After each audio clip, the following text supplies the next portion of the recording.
Orar por ele. Eu convido a igreja que fique de pé e vamos. Nós estamos um pouco rouco, igreja. Puxa muita voz. Verdade. Puxa muito o espírito, igreja. O espiritual da gente. A gente fica muito. Entendeu? Aí tem pessoas que dizem: você está magrinha, você está com os olhos lá dentro. Por quê? Porque é matando a carne para que o espírito venha reinar e não a carne venha reinar em nossas vidas. Não pode. Quem tem que prevalecer é o espírito, porque a carne nada presta. Nada a nossa carne presta. A gente se arruma o cabelo, mas nada presta.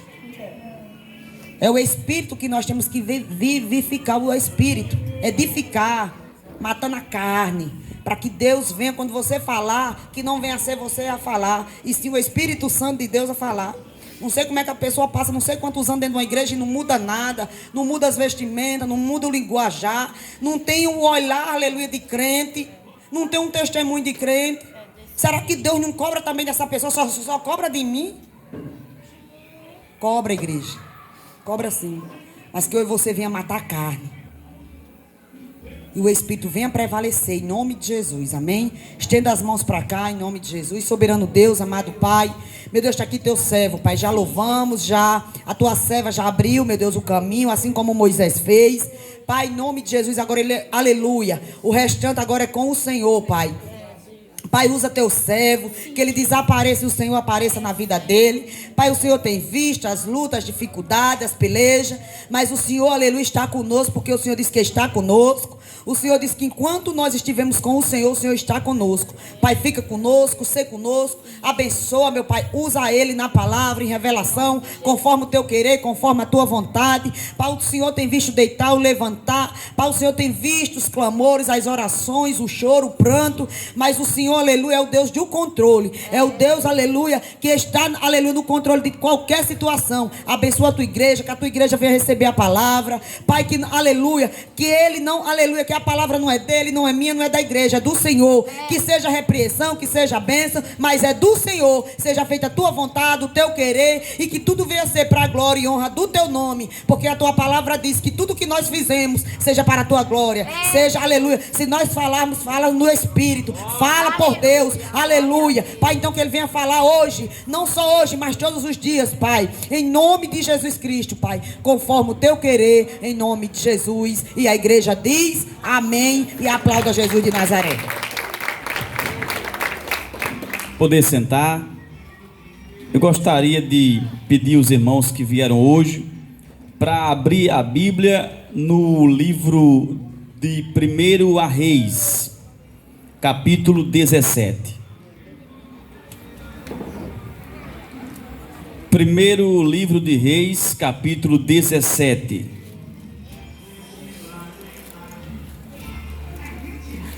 No Antigo Testamento, depois de 2 Samuel, capítulo 17, de 1 Reis. Glória a Jesus. Eita, papai, é Deus.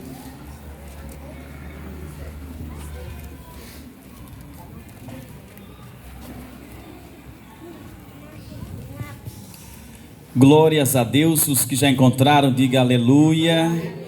Passemos a ler o verso, a partir do verso de número 8. Verso 8 diz: Então veio a ele a palavra do Senhor, dizendo: Levanta-te e vai a Sarepta, que é de Sidom, e habita ali. Eis que eu ordenei ali a uma mulher viúva que te sustente. Então ele se levantou e se foi a Sarepta. E chegando à porta da cidade, eis que estava ali uma mulher viúva, apanhando lenha. E ele a chamou e lhe disse: Traze-me, peço-te, uma vasilha, um pouco de água, que beba. E indo ela a buscá-la, ele a chamou e lhe disse: Traze-me agora também um bocado de pão na tua mão. Porém ela disse: Vive o Senhor teu Deus, que nem um bolo eu tenho, senão somente um punhado de farinha numa panela e um pouco de azeite numa botija. E veis aqui, apanhei 2 cavacos e vou prepará-lo para mim e para o meu filho, para que o comamos e morramos. Coloque a mão sobre esta palavra. Espírito Santo da glória de Deus, nesta noite estamos em tua presença e nós nos alegramos, meu Pai, com essa rica oportunidade. Pai, muito obrigado pela vida de cada irmão que veio hoje aqui. Não vieram os irmãos só para olhar para o pregador, nem para perder tempo aqui sentados. Vieram ouvir do Senhor a tua palavra, a tua direção. Vieram, meu Deus, receber do céu os milagres, as bênçãos, porque o Senhor é o Deus que tudo pode. É o Senhor que nunca mudou, ainda permanece sendo Deus das maravilhas, o Deus dos prodígios, o Deus da salvação, da libertação. E nós queremos de Ti, ó Pai, receber nesta noite para a glória do Teu nome. Diga assim seja, aplauda Jesus.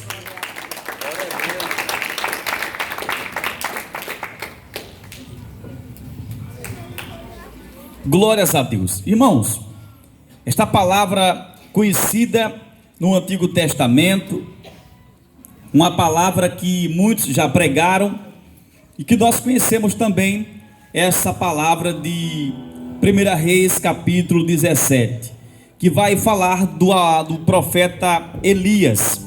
Mas eu acredito que nesta noite Deus já sondou o seu coração e já tem algo preparado diferente para você.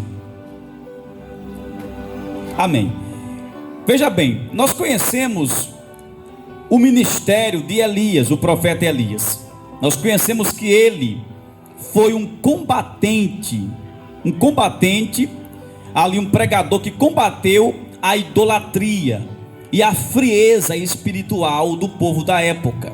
O povo estava corrompido, frio na igreja, como se diz. O povo estava com dois pensamentos. Tanto é que ele diz assim: não é bom que vocês estejam cocheando em dois pensamentos. Ou seja, é crente, mas tem um pensamento de descrente. É crente, mas de vez em quando dá uma voltinha lá fora, em dois pensamentos. É crente no Senhor Deus, mas também tem outros deuses. E tudo isso Deus tocava em Elias para que ministrasse a esse respeito, como pregador, dizendo da parte de Deus que não era correto a pessoa se comportar dessa maneira. Ou a pessoa tinha Deus, ou então a pessoa não tinha Deus. Ou a pessoa era crente, ou a pessoa não era crente. Então o meio termo, o quase crente, o quase pregador, não satisfaria o coração de Deus. O quase membro, e isso não agradava o coração de Deus. Então Elias, como um pregador ousado e sabe, cheio da unção de Deus, ele dava lugar a Deus e Deus usava ele para tratar desse assunto com o público corrompido daquela época, porque Deus não se agrada com a corrupção da igreja. Deus não se alegra com o fracasso espiritual, com o vale de ossos secos e espiritual da igreja. E aí usa alguém que tem disponibilidade, que tem a verdade, o temor a Deus para falar. E quando a Bíblia diz que o povo estava nessa situação, Deus chama Elias. E no capítulo 17, no verso 1, diz que Elias era um sujeito, um pregador, um homem de Deus. Ali no capítulo 17, diz que ele é um tisbita, um pregador tisbita. E Tisbita é uma cidade das redondezas de Gileade. E Gileade é uma região montanhosa, cheia de montanhas. E a parte do lado esquerdo daquela região havia esse pequeno vilarejo, onde esse profeta morava. E esse vilarejo era um lugar menos valorizado daquela região. Um lugar, eu diria, onde as pessoas se escondiam, onde as pessoas não eram bem vistas pela sociedade da época, pois não se tratava de uma grande cidade, não se tratava de uma grande região, era um lugar à parte, como se fosse 4 casinhas escondidas, aonde morava o pregador Elias. Mas Deus, quando olha para o pregador, não vê as suas possibilidades, não observa que ele é rejeitado pela maioria das pessoas. Não, Deus não observa o lugar onde ele mora, se ele mora numa grande cidade ou numa região interiorana, do interior. Deus não olha para Elias e diz assim: olha, eu estou procurando alguém mais capaz, porém eu vejo que você é um sitiante do sítio, sabe, um pé rachado, e isso não é normal para ser pregador, então eu vou mudar de ideia. Não, Deus olha para Elias, e Deus, eu imagino que Deus diz assim: eu vejo nele algo que se aperfeiçoa, sabe, que se enquadra no modelo, no padrão que eu estou procurando. Porque em Gileade, uma terra mais favorável, em Gileade, onde a cidade era maior, com maior potencial econômico, financeiro, era mais lógico encontrar alguém por ali. Mas Deus sabia que para pregar a verdade não é para qualquer pessoa. Deus sabia que para combater o bom combate não é para qualquer pessoa. Não é só querer pregar, aleluia, é querer fazer a vontade de Deus. Não é só desejar pregar, é estar disponível para pregar o conteúdo que vem do céu. E Elias tinha essa disponibilidade, Elias tinha essa coragem, essa ousadia. Quando eu observo o ministério de Paulo e Elias, eu comparo e vejo algo muito parecido. No Antigo Testamento, eu vejo Elias, o pregador que não tinha medo de ser feliz. E no Novo Testamento, eu vejo Paulo, e depois também eu vejo Pedro, pregadores que não tinham medo de falar a verdade, como forma de advertir a igreja, que estava entrando num colapso espiritual muito grande, e todo fracasso espiritual distancia a igreja do céu, e isso não é bom para Deus. Então Deus levanta alguém com esse propósito, de dizer assim: olha, vocês estão fracassando, mas ainda existe uma saída. Deus me chamou para os advertir quanto a esse assunto.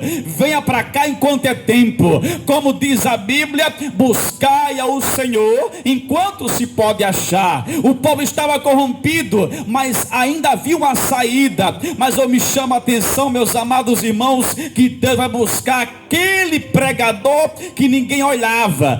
Deus vai buscar aquele pregador que estava escondido. Aleluia. Olhe para teu irmão e diga assim: Deus vai te usar. Não adianta se esconder. Deus quer salvar a igreja, Deus quer salvar a humanidade, e Ele quer pessoas nesses últimos tempos que tenham a coragem de fazer o ID do Senhor, que tenha coragem de deixar a televisão às 7 da noite, que tenha coragem, aleluia, de largar a viagem, de cancelar o compromisso secular e vir para a casa de Deus. O primeiro passo para você ser usado por Deus é você ter disponibilidade. Entenda bem uma coisa: se você procurar alguém, aleluia, para entregar a ele um trabalho, um cargo numa empresa, você vai chamar para uma entrevista, sabe? E vai perguntar assim: olha, aqui a empresa tem horário de chegar, de trabalhar e de sair.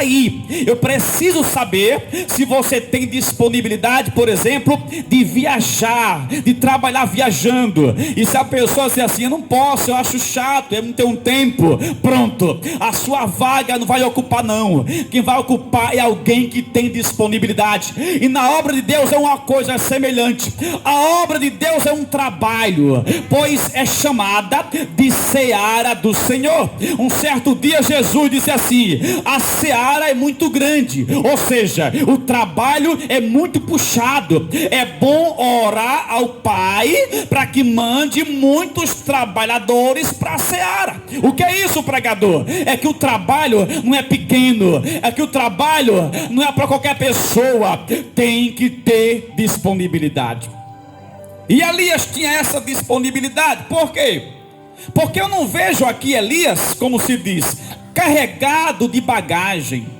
Eu não vejo aqui Elias, o escritor da Bíblia, que escreveu em 1 Reis, capítulo 17, descrevendo aqui uma história de Elias, dizendo que ele tinha que, sabe, ir largar umas bagagens, despedir dos seus pais, dar de comer às crianças. Não, ele de prontidão está de pé para fazer a vontade de Deus. E é isso que Deus está procurando. Pessoas que clamam a Deus, minha esposa, pessoas que oram a Deus, faz campanha, consagração, para quê? Para Deus me usar, mas não quer ter disponibilidade. O culto é todo dia, me cansa muito, então não tem disponibilidade, então não vai ser profeta não. Para ser profeta tem que olhar para o culto com alegria, não importa o dia nem a hora. Se tem culto, eu estou no culto.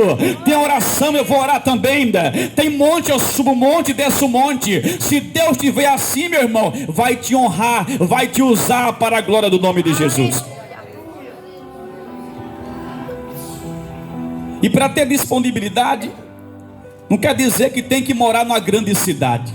Pode ser morar num buraco. Deus vai resgatar, porque Deus sabe quem quer e quem não quer. Para ser pregador, tem que querer ser usado por Deus. Então Deus resgata Elias de Tisbita, aleluia. Ele vem para o meio, onde o meio tem muita gente, mas são poucas as que querem alguma coisa com Deus. Então vem resgatado lá do interiorzão para Gileade, numa região mais expressiva, numa região mais conhecida e reconhecida biblicamente, pois havia muitos moradores em Gileade. E eu imagino aquele profeta entrar na cidade. A Bíblia diz que aquele que é homem de Deus é mulher de Deus. Aonde colocar a planta dos seus pés, ali aquele lugar é abençoado. E eu consigo imaginar pregador bevenuto, um sapato de pregador, sapato grande, aquele pezão, entrando naquela cidade, e aquela terra estremeceu, o inferno também, e as pessoas sentiam algo diferente, porque crente que tem chamado de Deus, ainda que ele passe por tortura, sabe, difamação, problemas pequenos ou grandes, ainda assim, aonde ele colocar a mão ou pé, aquele ambiente é transformado, não por ele, mas pelo que há nele, a unção de Deus que é na vida dele. Então começa a penetrar em Gileade, e eu consigo imaginar algumas pessoas olhando para ele e dizer assim: quem é esse pregador estranho? Ele vem de fora. Porque naquela época, minha amada irmã, havia uma desunião muito grande entre Gileade e Tisbita. Então era natural que alguém dissesse assim: quem é esse aí? É uma pessoa estranha, é um estrangeiro. Mas Deus estava com ele. Aonde ele fosse, o milagre ia acontecer. Aonde ele pregasse, o inferno ia estremecer. Por quê? Porque não foi o homem que o elegeu, foi o próprio Deus que o escolheu. E quando isso acontece, sai da frente Satanás, ainda que tente, mas não consegue fechar a boca do profeta.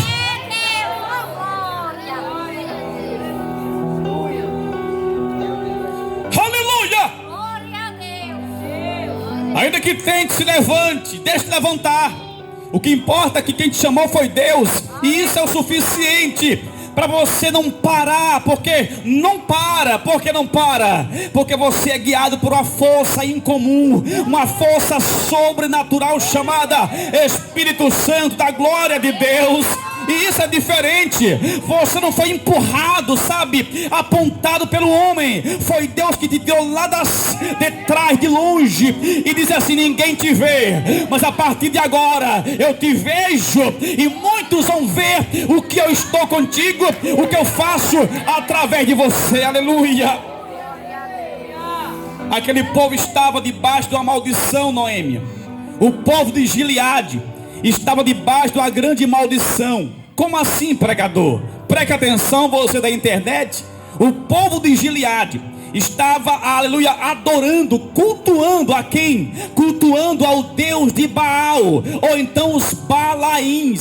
Na Bíblia Sagrada, no Antigo Testamento, vamos encontrar a expressão Baal ou Balaíns em vários trechos da Bíblia, que quer dizer o quê? Quer dizer um Deus pagão, um Deus que não salva, sabe? Um Deus que jamais tem poder para salvar e nem para libertar. É um Deus de engano, é um Deus Deus de uma imagem, é um Deus de uma fotografia. Então o povo de Gileade tinha esse costume de uma religião pagã, de adorar ao Deus de Baal. E esse Deus de Baal era que tipo de santo, pregador? Era um Deus que quando o povo invocava ele, na mente dos pregadores, do povo de Gileade, era de que ele enviaria chuva, tempestade, fertilidade do céu, para as plantações produzirem muito mais. Ou seja, alguém plantava o roçado, o sítio, e começava a se ajoelhar e a clamar a Baal, dizendo assim: tomara que envie chuva para a plantação dar muitos frutos e a safra ser muito boa. Então Baal era o Deus de Gileade. Mas quando o pregador entra na cidade, ele começa a perceber essa idolatria muito grande e começa a pregar, como foi dito no começo, combatendo, confrontando, não com as suas próprias palavras, porque quando o pregador vai confrontar com as suas próprias palavras, ele é um pregador de contenda. Mas quando ele exorta na palavra de Deus, ele está sendo o quê? Pregador de Deus. Então ele começa a repreender na palavra e começa a dizer assim: está errado, assim diz o Senhor, não é eu, mas Deus me trouxe até aqui. A Bíblia vai dizer que o pregador, aleluia, Elias, começa a ser perseguido, aleluia. Olhe para teu irmão e diga assim: quer pregar a verdade? Então se prepare para a perseguição. Aplauda Jesus.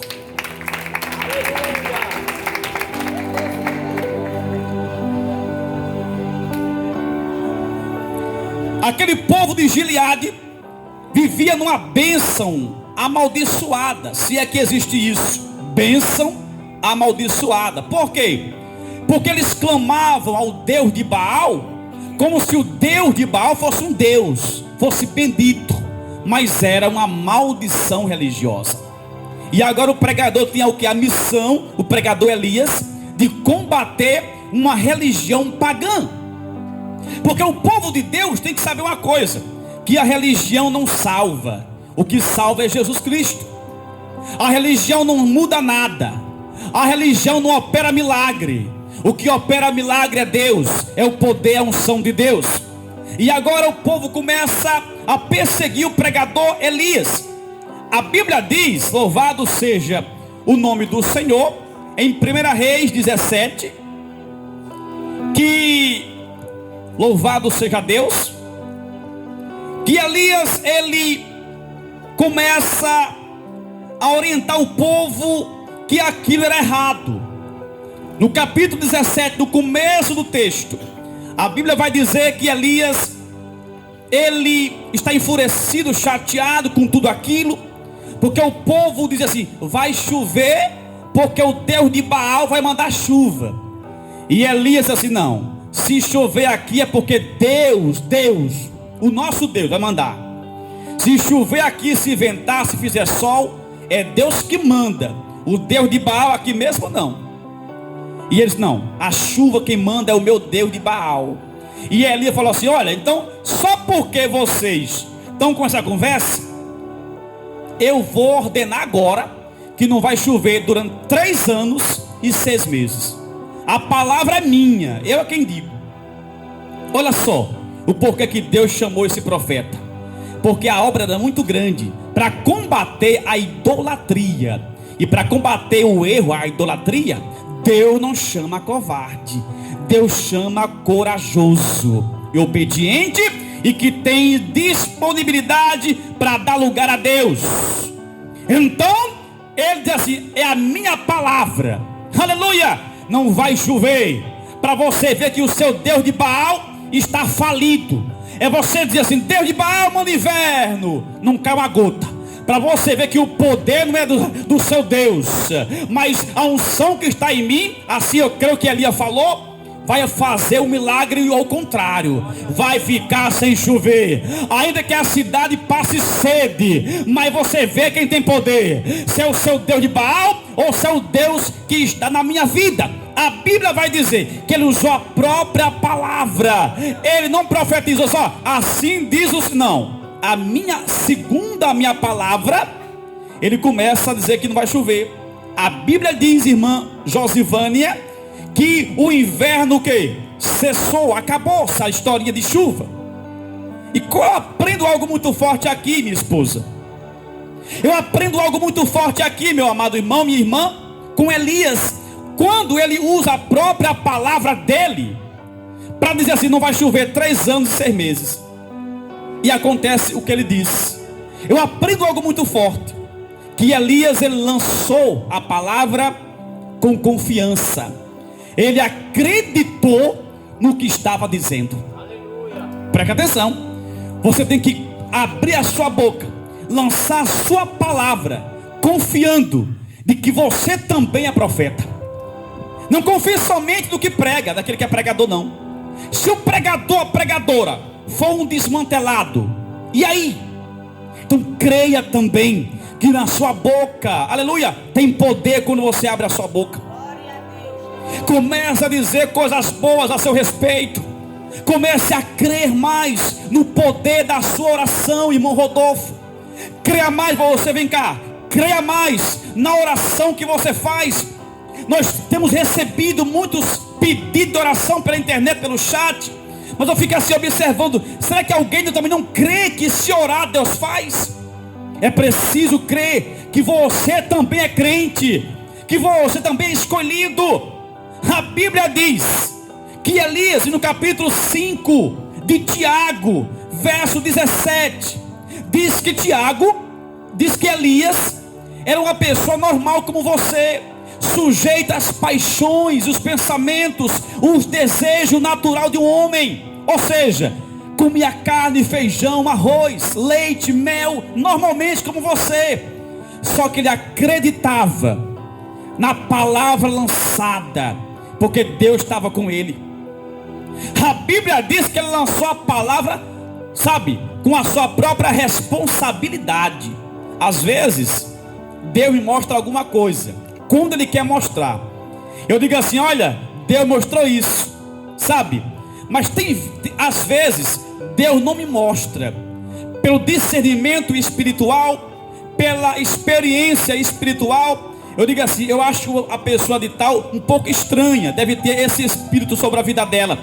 E quando eu vou orar sobre a vida da pessoa, aí sim, aí Deus mostra e confirma. Ou seja, tem coisa que Deus está dizendo, e tem coisa que o pregador, a pregadora está entendendo pela sua experiência espiritual. Talvez tratou de um caso semelhante do passado, vai juntando as pecinhas e depois Deus confirma. Então Elias não disse assim: Deus falou, eu que falo, não vai chover agora. Ele acreditou no que estava dizendo. Tem gente que não acredita no que está dizendo com Deus. Eu orei a Deus ontem, mas será que deu certo? Vai dar certo, porque você também é filho de Deus. Não acredite, não espere só pela oração do presbítero, do pregador, porque você também tem intimidade com Deus e Deus te escuta. Acredite, palavra lançada diante de Deus, Deus está escutando. Então eu aprendo com Elias que ele acreditou no que falou, e nós precisamos entender isso, que nós temos que profetizar acreditando que vai acontecer. Quem está entendendo, diga amém. Eu estou entendendo, né? Porque Deus me deu primeiro para mim, depois para a igreja. Eu entendi. Vamos lá. O que eu aprendo mais com Elias, o tisbita, é que Elias, como ele profetizou por conta própria, pessoal. Esse que é peitudo, né? Aconteceu, lógico, né?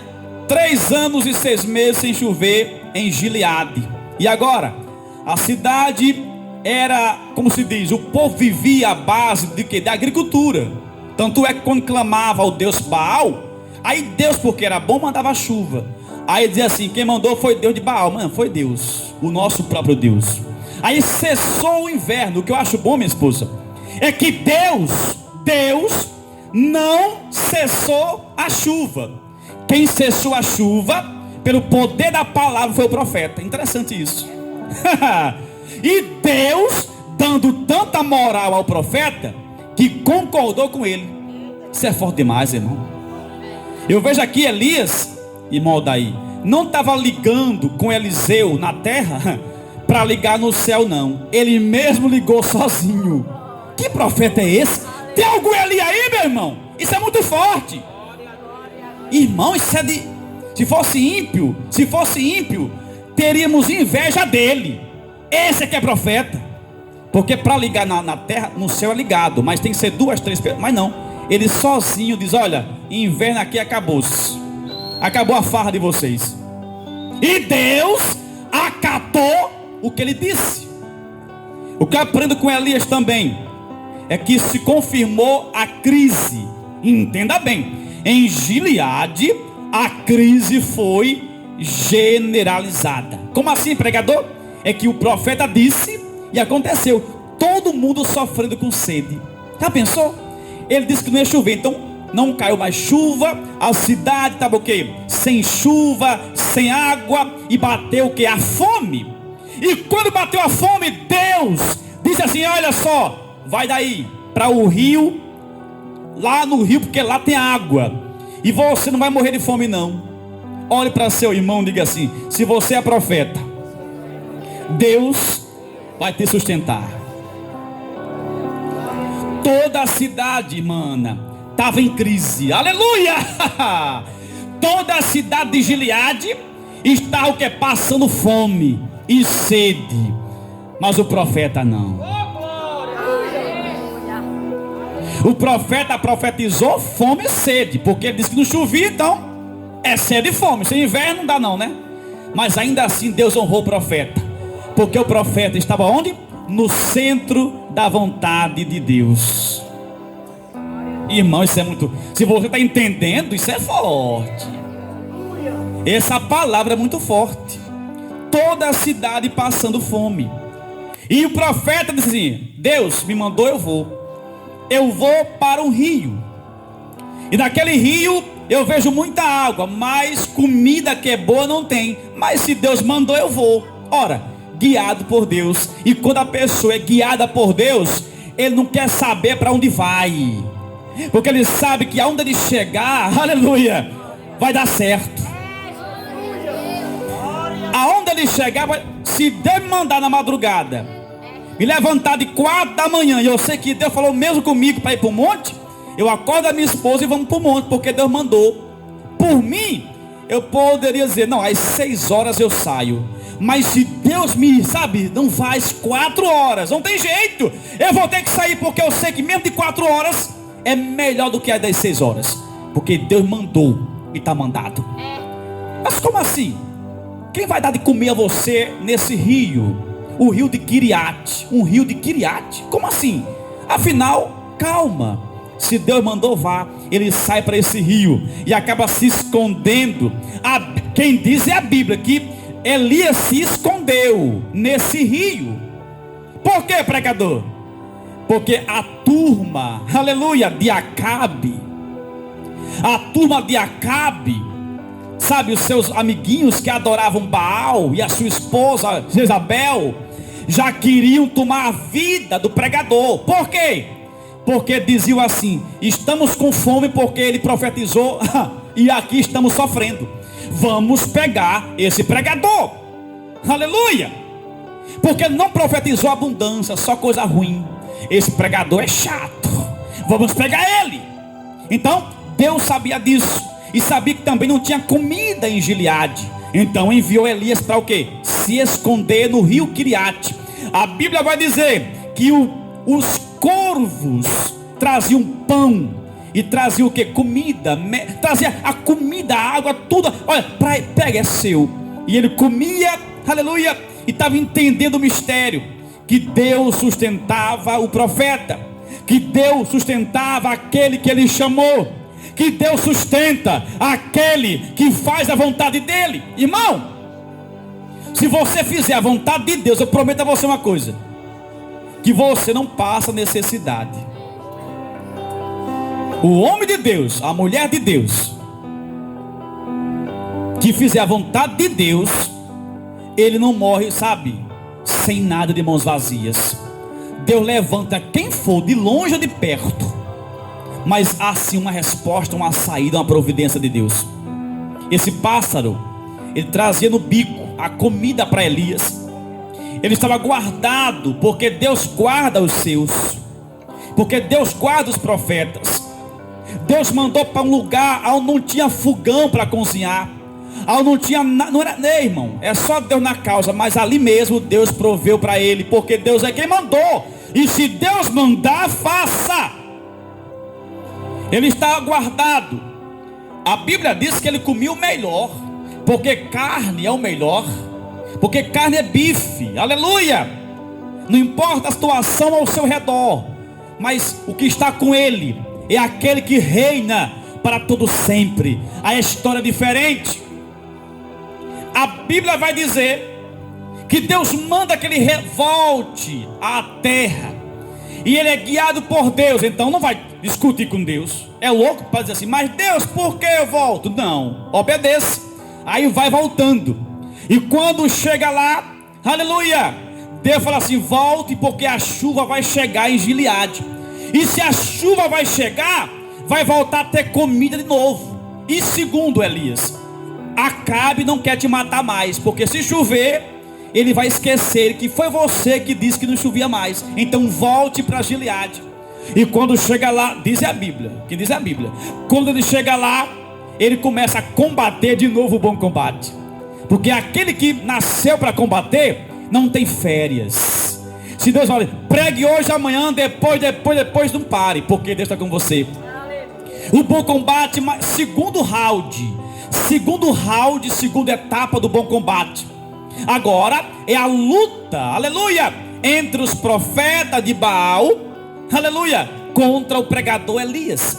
450 foram mortos. Elias mata esse povo, e você conhece essa história todinha. Diz a palavra de Deus que ele sai correndo com medo, quando sabe que a mulher de Acabe, Jezabel, usa uma autoridade que não é dela, e começa a falar assim, olha, amanhã muito cedo eu tiro a vida dele. E o recado chega ali no ouvido de Elias. Elias sai correndo amedrontado, e começa a ficar entristecido, e começa a ficar se escondendo debaixo de um pé de zimbro, e começa a buscar um descanso, aleluia. Começa a ficar, sabe, desorientado, com medo daquela mulher. E muitos pregadores têm pregado, aleluia, como é que pode aquele homem tão zangado, tão irritado com o diabo, matou muitos homens, e correr com medo de uma mulher, sabe, delicada, rainha, sabe? E isso é estranho demais. E Deus me fez entender algo muito forte.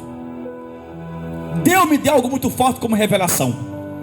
Elias sai com medo de uma mulher chique, uma mulher que não tinha, sabe, aquele jeito grosso de ser, jeito de macho. Não, uma mulher muito sutil, muito educada, afinal era uma rainha.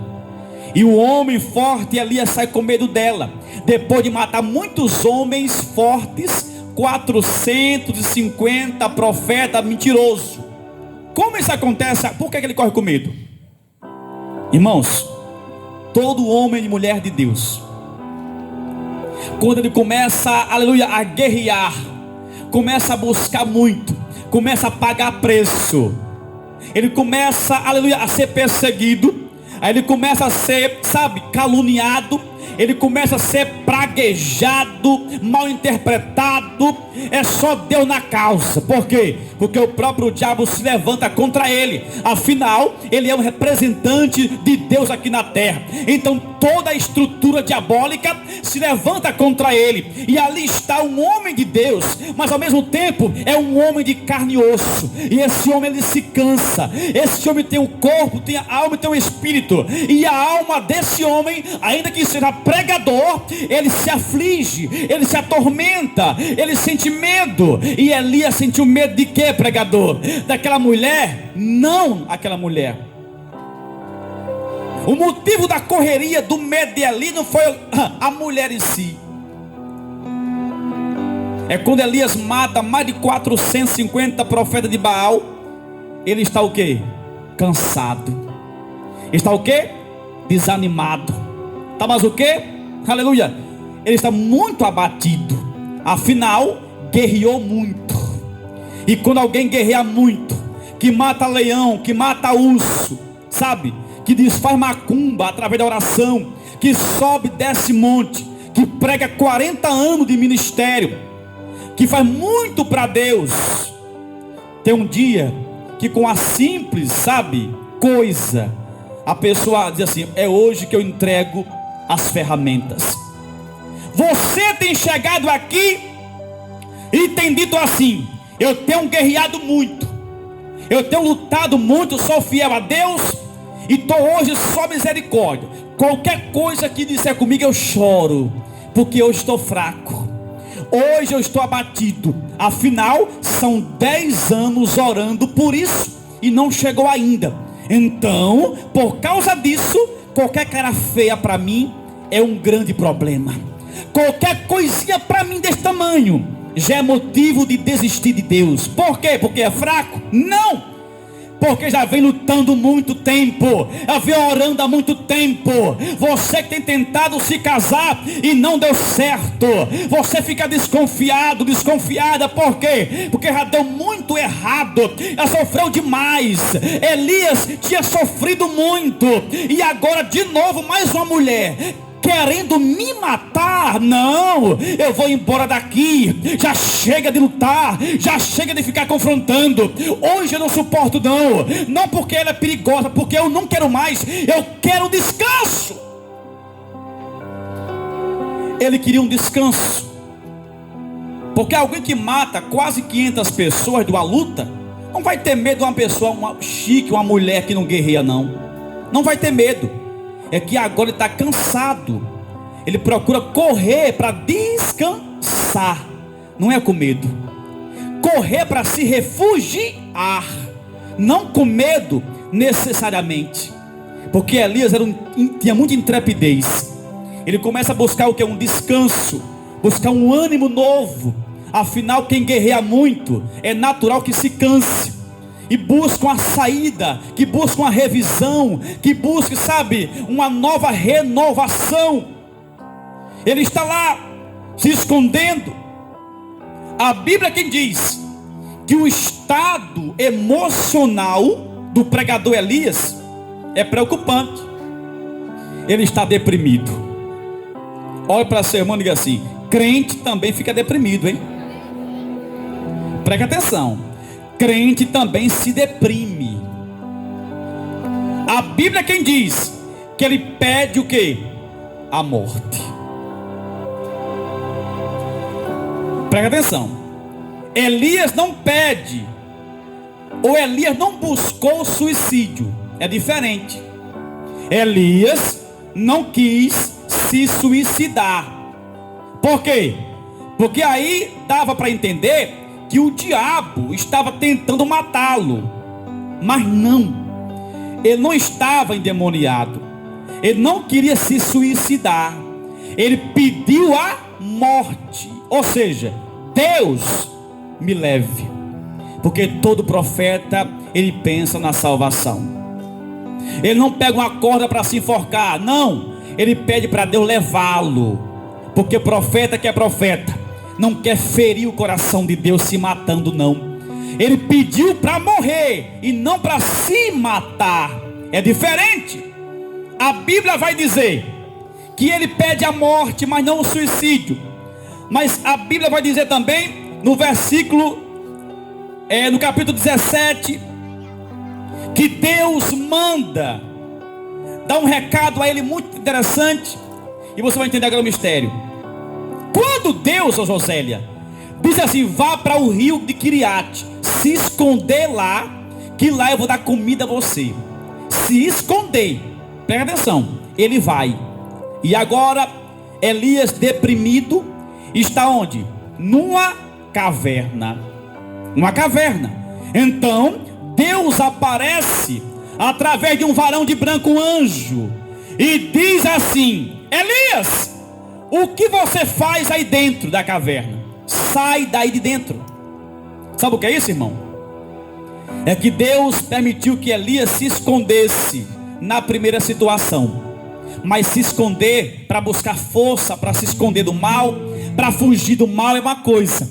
mas está dentro de uma caverna, deprimido, desprezado, pedindo para morrer, é diferente. O que é isso, pregador? Deus até manda que você se esconda da aparência do mal, tipo Acabe, tipo Senaqueribe. Deus diz assim: se esconda, fuja, para ele não te pegar. Mas Deus não quer que você fique escondido debaixo da mesa, numa caverna, não, porque Deus te chamou para ser profeta e não para ser covarde. Ele manda que saísse da caverna, sai desse quarto fechado, dessa escuridão miserável, saia dessa prisão espiritual, dessa prisão mental, irmão. Tu está preso, isso é coisa do capeta, meu irmão. Deus te libertou, e você, uma vez liberto, para sempre liberto. Então sai da caverna, meu irmão, porque Deus quer te usar, meu amado.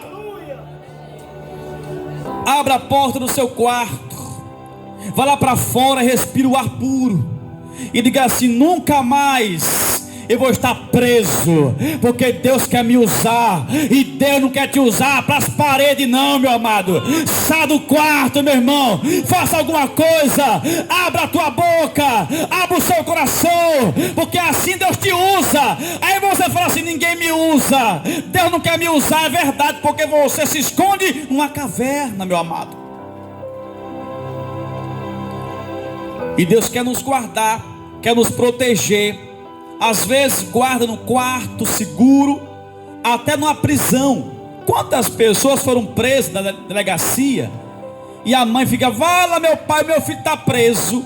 Mas não sabe ela que naquela cadeia Deus segurou o preso para não ser morto a bala. Quer dizer, Deus segurou, Deus guardou.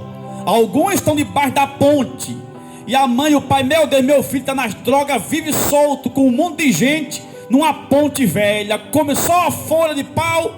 Só que lá está guardado, porque lá vai crente evangelizar e ora na cabeça deles. Isso é guardar também. Elias estava correndo porque a seca era grande.